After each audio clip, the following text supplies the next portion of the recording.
This is Mark Bell from SuperTraining.tv, Super Training Gym, the strongest gym in the West, showing you guys a little bit of footage of my CrossFitians doing some conventional pulls. We got this going on through the coach's eye, so let's examine these pulls. This is Ben Alderman going here, and let's back it up. Ben's not going to get off the hook that easy. Let's take a look at how he's pulling here. Some of the things we want to kind of keep an eye on, a coach's eye on, is low back, right there. I want to make sure that low back gets nice and straight. So let's see if he does that. Slow it down a little bit for you. Low back looks nice and straight. Squats down quite a bit. He's on a deficit, so we're going to give him a break. He probably squatted down a little bit too much, but being on about a 3-inch or 3.5-inch deficit like he is, he's got to do something to make up for that deficit. Pretty good positioning, although the lower spine looks good. But what about up here? Look what he's doing with his head. Looks a little excessive to me, especially as he goes to pull. Let's see if we see a breakdown in form because of that. Wow, look at that. All kinds of shit happened, huh? Again, he's on a deficit. It's a pretty good amount of weight. These guys worked up to about 275 after doing many sets with 160 pounds of chains on there. So it was pretty good weight for them. And you see the breakdown happen. Hips are shifting upward. Kind of tabletops it. Tabletopping it. TM. Mark Bell, tabletop. He's almost completely straight. Hips and shoulders are almost in alignment. We don't want that. We want a little bit more of an angle so that his shoulders are back.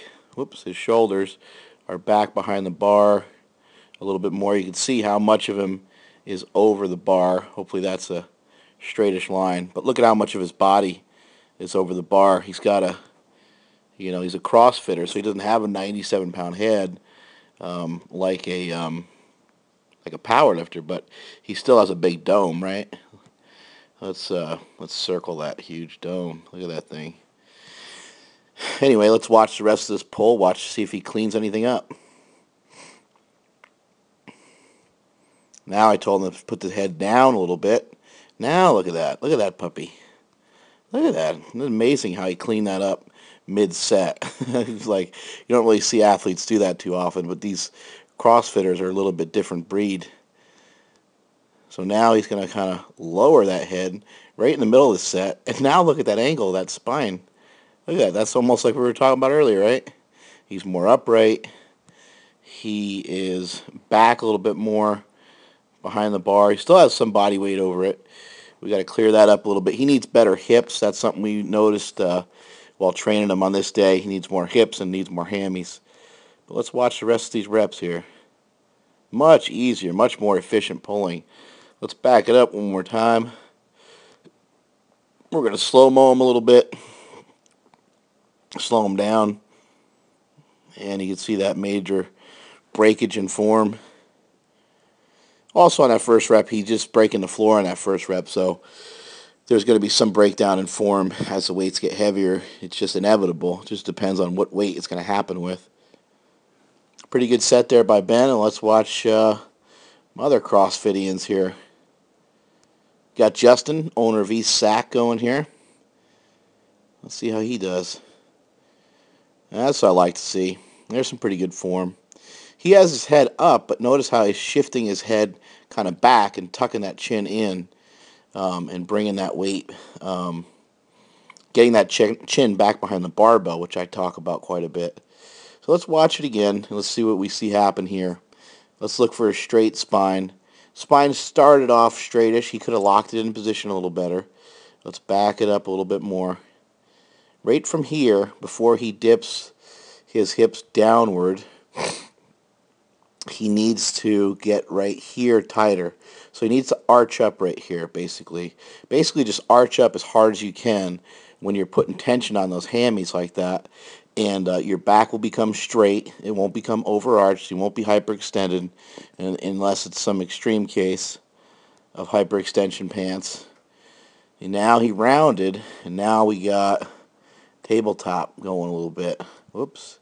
Man, I'm awful at straight lines. The hard thing with this coach's eye sometimes is that all I can see is my fat finger. But see how he tabletop that sucker? Hips and shoulders are similar height. One thing he's doing pretty good, though, he's pretty compact. So if we look at it, not a ton of body weight over the bar, but still has the shoulder blades over and the head. That's a little too much for us. So let's watch the rest of this set here. Now the lower back, lower back's round a little bit, but this is an acceptable amount of roundage in the lower back. I'd say he just needs to get his back tighter from the beginning, and he'll be okay. See if we can back it up one more time. Back it up one more time. As he's tensioning through here, he needed to get his back tighter. He needs to get more tension on those arms. His arms are loose. See how he pulled everything right out of socket almost right there?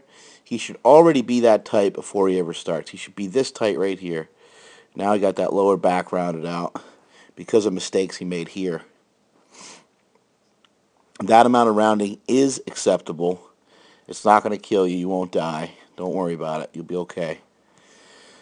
Okay, let's get on to our next dude. Let's see who pops up here next. All right. Now watch the form here. See, nice flat back, good head positioning. Not too many things you can do differently there. This is Travis, also an owner of East Sac CrossFit. If you're wondering how we have the chains set up there, you can see here, this is from Spud Inc. It's a website, Spud Inc. You can look it up, Google it. They sell a product called a Chain Mate, and those are pretty nice because they allow you to deadlift with the chains without the chains whacking you in the balls and without them getting stuck underneath the plates, which happens quite a bit. So let's watch Travis's form here. Let's back him up a little bit more. We're going to run out of time. We can't do this for too long. But let's check him out here. What do we got going on here? He's got the back is fairly flat. I would say he could flatten it out more, put even more tension through here, which would put more tension through here, which would put more tension through here. So he needs to get some tension on those arms, then arch the mid and low back, and get tension on those hamstrings, and then kind of bring himself downward, get himself in good position, get himself behind the barbell as much as he can, and jack that sucker upward. So let's see what it looks like here. Pretty good form, but again, arms are too loose in my opinion. Needs to get those arms tighter, probably could have got his stomach tighter. You shouldn't be able to drop down into a deadlift that easily. Now he got himself tight. See how he had to move to get himself tight? This is very common. That's why I wanted to use these guys as the example of the conventional pull. And I realize they're on a deficit, so that changes things slightly. But right here, he finally got his tension. And that shouldn't have to happen. You shouldn't have to jump into your tension. You should be able to get your tension, get yourself tight, and then pull. It's a pull. It's almost like a deliberate pull. Not slow necessarily, but deliberate. Here's Ben going again. You can see the form's already cleaned up quite a bit. Cleaned up so good, he just kind of keeps pumping this one out. See how he's throwing that chin back, the double chin technique. You can see each guy's got such a different build, such a different physique going on that there's a lot of different things you got to do to coach. Now Justin's got a pretty good weight on there now. This is pretty much his max attempt. He did one more attempt after this for a single. But you can see him really gutting those out. But good, clean deadlifts by him. Again, the back was rounding a little bit, but some rounding is going to be necessary in order to gain strength. Here's Ben Alderman going again. You can see now as Ben is finishing up how much of that body is over that barbell. You get that to change, can you imagine? Where this guy's going to be at, what kind of pulling he's going to be able to do. Again, he's on a deficit, so we do have to give him a little bit of a benefit of the doubt, but I still think he could do better than that. Let's watch it back one last time as he goes to pull here. See, again, he got himself tight after he already initiated the pull a little bit. So he's going to have to get that back tight, get the arms tight, get the legs tight, and pull from there, even get his stomach tight. He's also pulling without a belt, which is pretty cool. That's going to place a little bit more stress in that lower back, and that's going to change your form up slightly. Good strong pull from him. Good overall workout by these guys. Good effort by my CrossFitian crew. I'm starting to train more CrossFitters, so anyone who's interested, come on in and check us out. That's it from supertraining.tv. I'm out of here.